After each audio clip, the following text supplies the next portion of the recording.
Alright guys and gals, back working on the Hawk 250.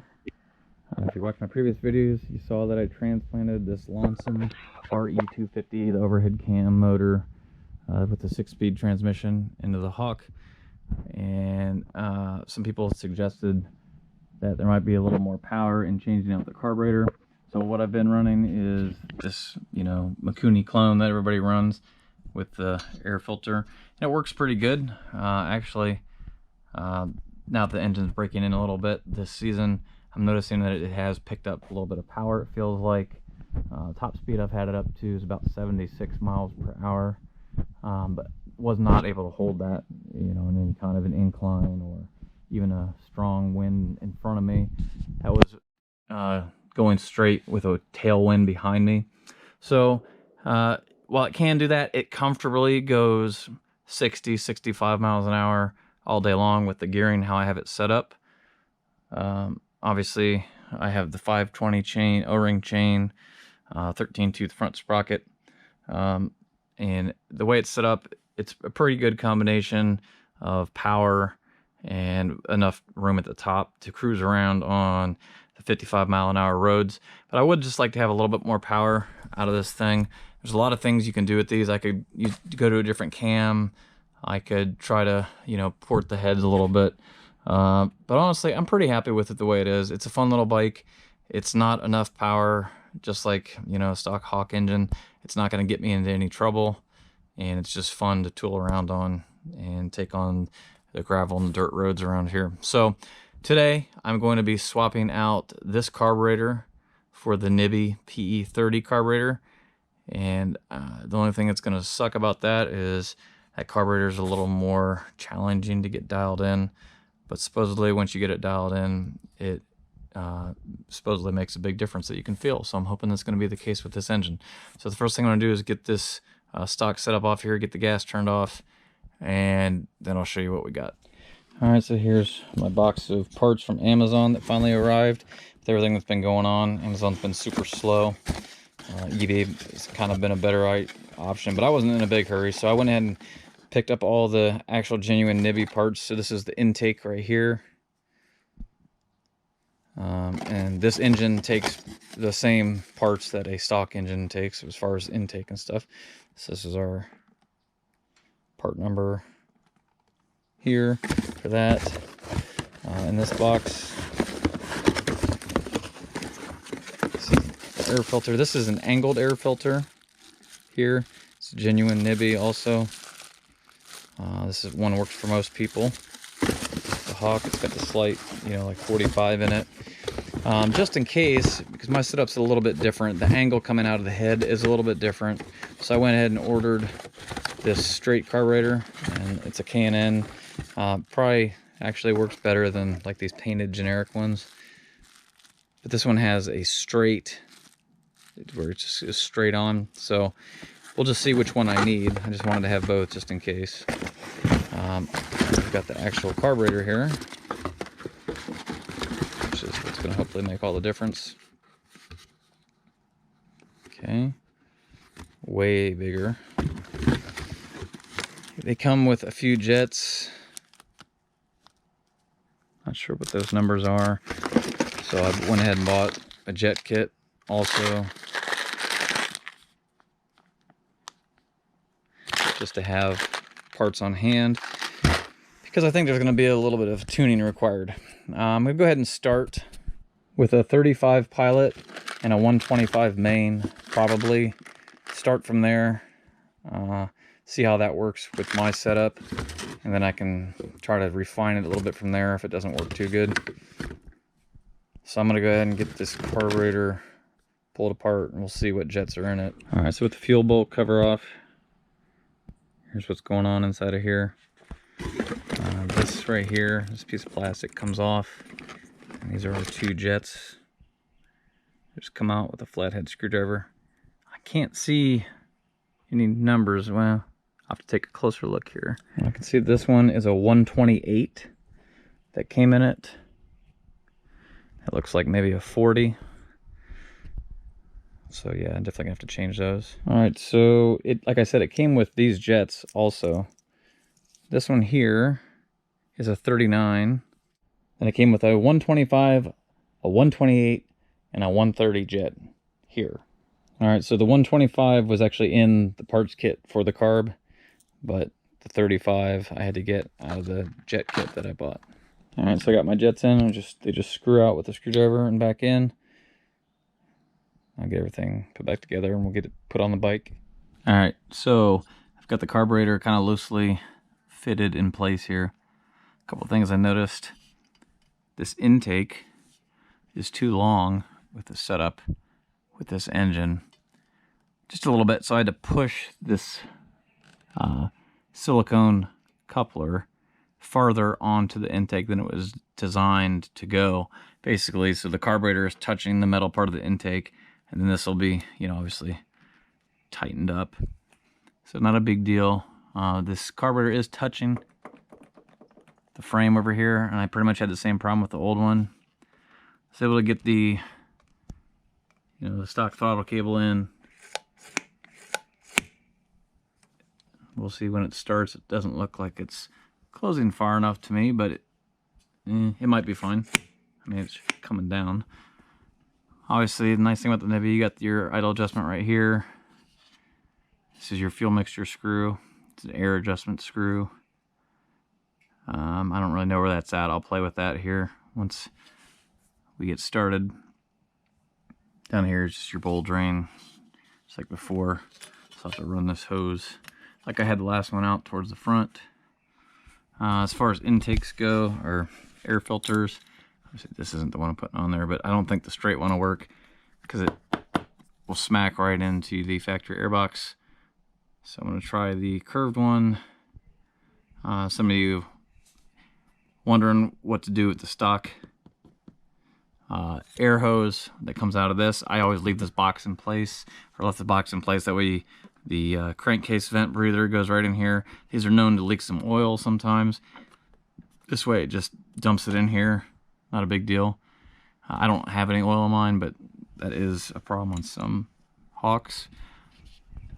So I should be able to leave this no problem, because it does act as a splash shield for your rear tire, as long as that other intake fits, or the air filter. Alright, so here's what the setup looks like, all put together. You can see that this is touching the airbox, but with this angle here it clears. Cover should go back on no problem, like this. You can see it's kind of tucked neatly behind there. It's kind of close to the exhaust though. Not great to breathe all that hot air off the exhaust, but it's not bad. Once you're moving down the road, kind of pulls the air through there. So I kind of like how that looks. I got the gas turned on and I'm ready to fire it up for the first time. I went ahead and turned the screw all the way in, and it's just a hair under 2 turns out. I'm going to start right there, see where we're at. Probably have to adjust the idle a little bit. Let's see what happens.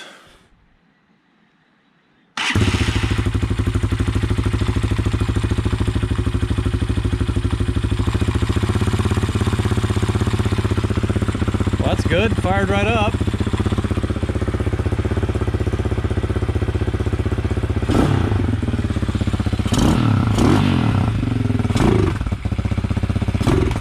So if you try to crank it, it's cold, it'll bog.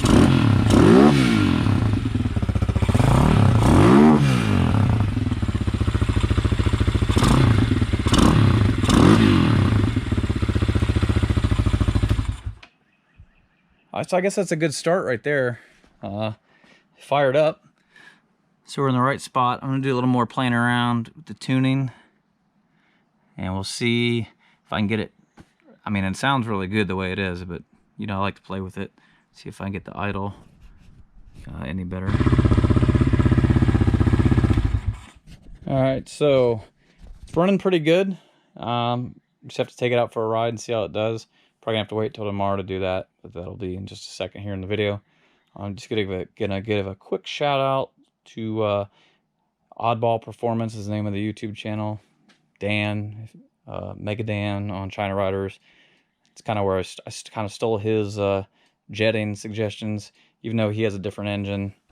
has kind of been modified, and I figured I'd start with his settings, and it's got me really close here.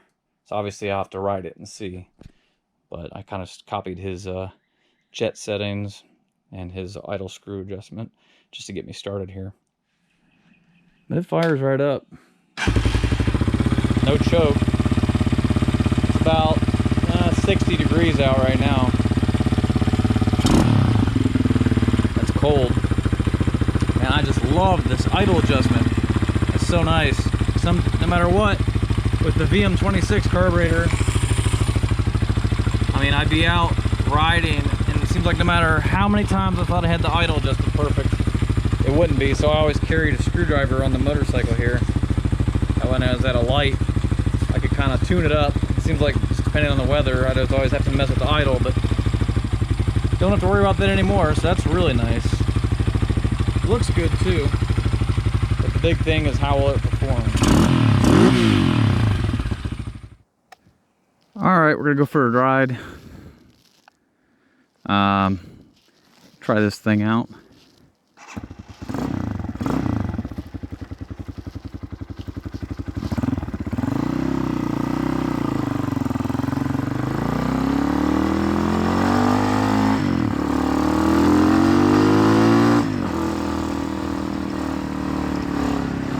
So far, just from letting it run, it kind of appears I got pretty lucky with the jetting. It's about 63 degrees. Obviously, one of the problems with the carbureted bike is as the weather changes, your jets kind of need to be changed. But so we'll see when it warms up and it's like in the 80s and 90s. This is kind of like the weather I like to ride though, when it's like around 70, 75, 80. So it's a little cooler, but our junkyard here on the corner.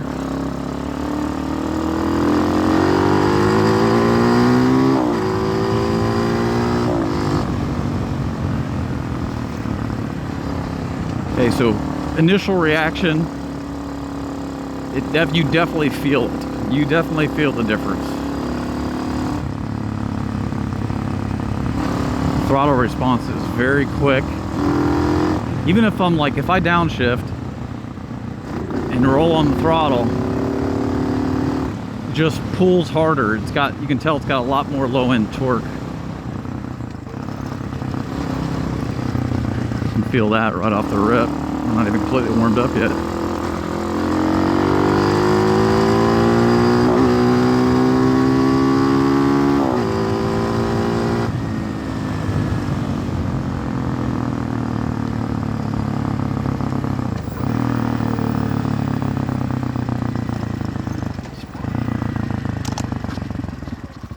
Put that anywhere.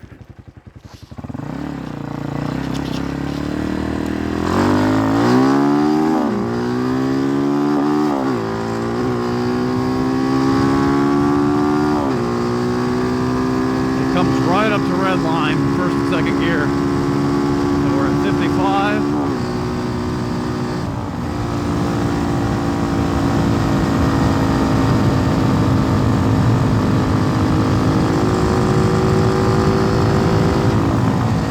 Dirt road, a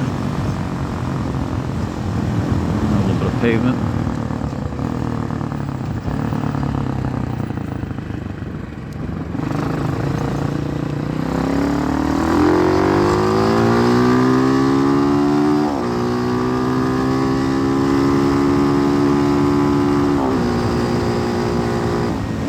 Yeah, it feels good.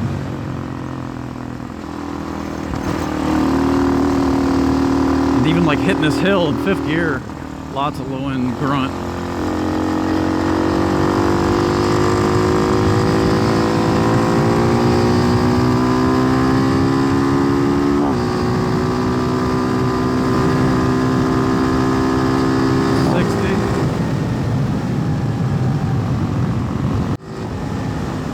Kind of the problem around here, you live in the hills, there's no straight roads anywhere, so it's kind of hard to find a nice wide open spot where I can really hit it, not have to worry about going up or downhill. See, like I'm just in 6th gear right now. Before, the power was pretty limited in 6th gear, but even going down to 45, I could crack the throttle and it pulls right through 6th gear.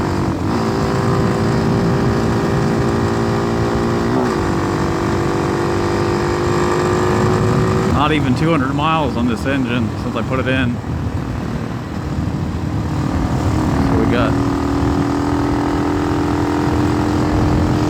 possibly even some more power coming.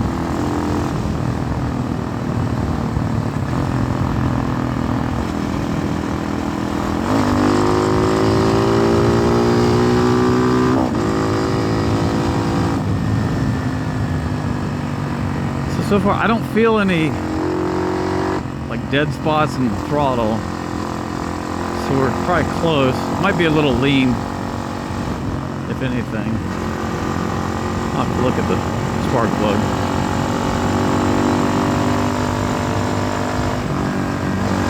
I'm just glad it's this close, and it's better than it was, because the way I've got it set up, there's not a lot of room. As you saw, putting the carburetor in and the frame's right in the way, so it's not hard to take it on and off and rejet it, but I'd rather not have to do it a whole bunch of times. I'll put it that way.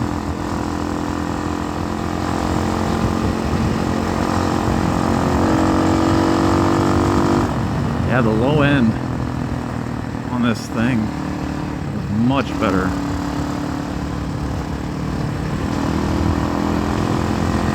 On the top end of things, it doesn't really feel much different, which is kind of surprising. I think it would be the opposite.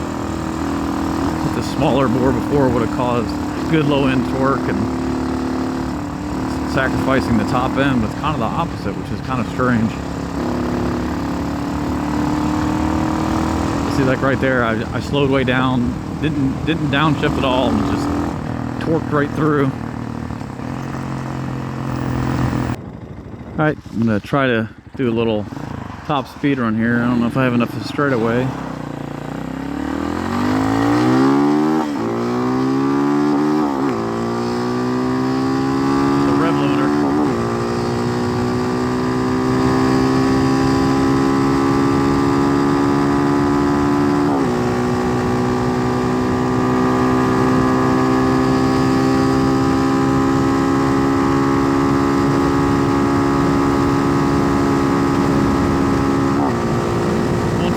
Riding directly into the wind, so I might try turning around.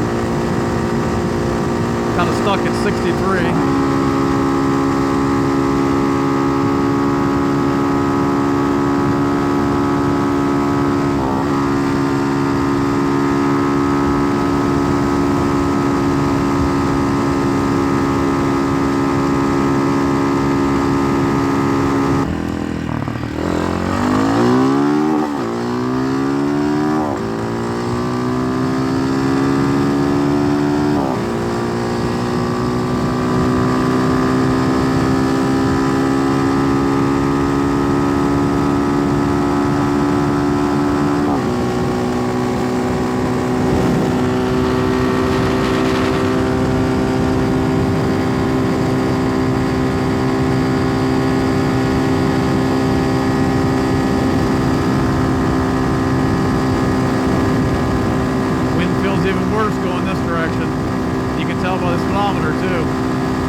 I've hit about 76 miles an hour.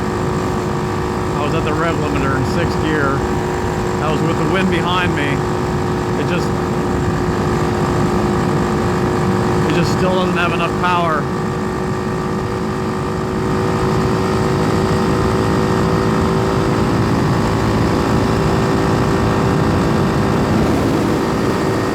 Yeah, the wind's way worse going this way.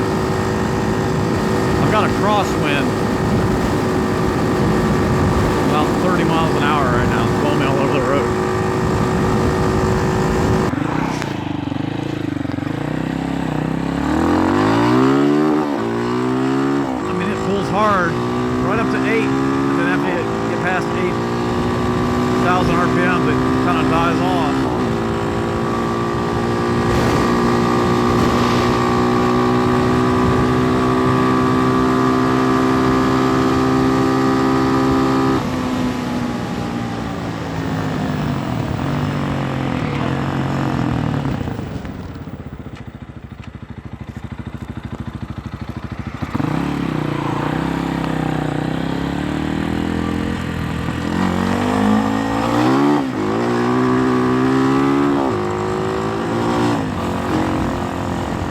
That's about as real as I can make it, guys. Short of putting I still plan on putting a windshield on this, which I think will help a little bit. Now I'm about 200 pounds. And combined with my weight, I'm trying to push this bike. It's just not having it.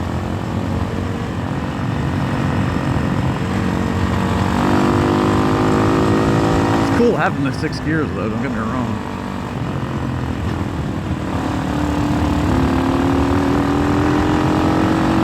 There's probably some more tuning that needs to be done with the carburetor.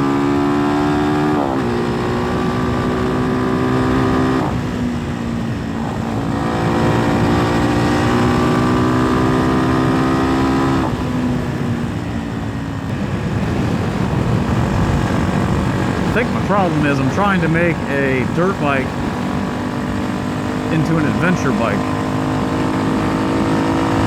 And it's just never going to be an adventure bike with a 229cc air-cooled engine.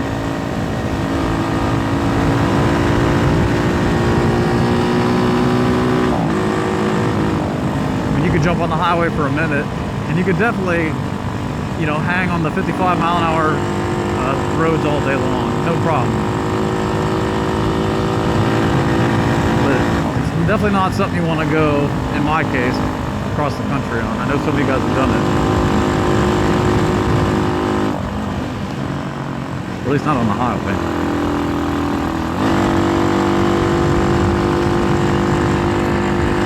But that's not why I have my bike. I have it for roads like this, dirt roads, occasional trail. Not really into any kind of mud, but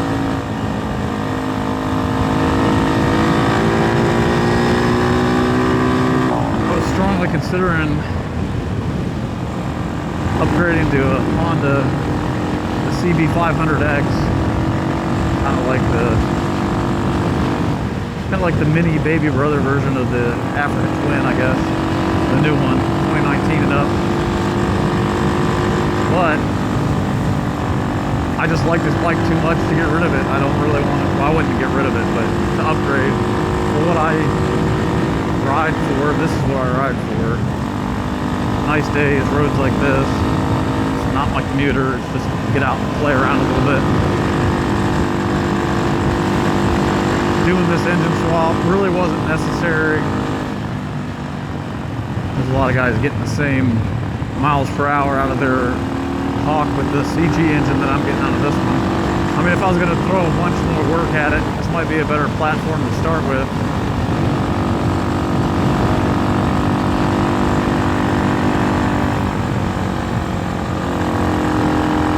You wondering. So I get that question asked a lot in some of my other videos, is it a worthwhile upgrade? And I've been honest, tried to be honest with people. Really, it's not. If you had a blown engine or blown transmission, for the money this would be an upgrade. I just kind of did it because it's kind of like what I like to do. I like to put bigger engines and things. Not bigger, but just different. I like to tinker. So for me, it was just a fun project.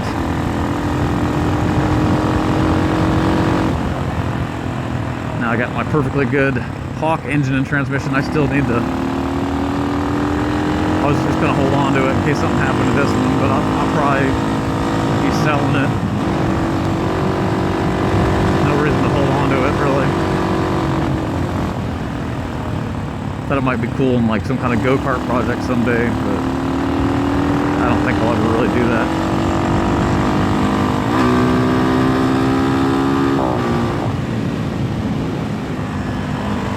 Alright, so I think I'm going to wrap this video up here. The carburetor was a worthwhile upgrade, again, for what I do with it, but it probably wasn't necessary. I was just running the McCuny DM26 clone that everybody runs. The jetting was good on it. Definitely will feel the difference though with this. So if you're trying to squeeze every little bit, especially out of your Hawk engine, it's probably a good upgrade from what everybody else says. On this engine, it uses the same parts, exact same part list that a Hawk would use. Just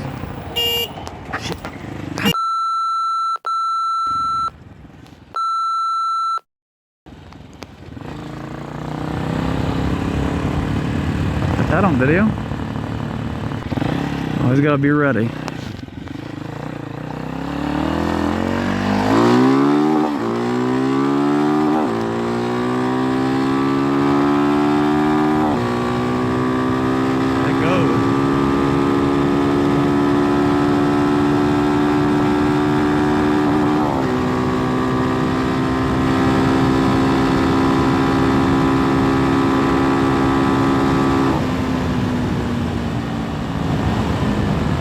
Definitely zooms up to 60 a lot quicker than it used to.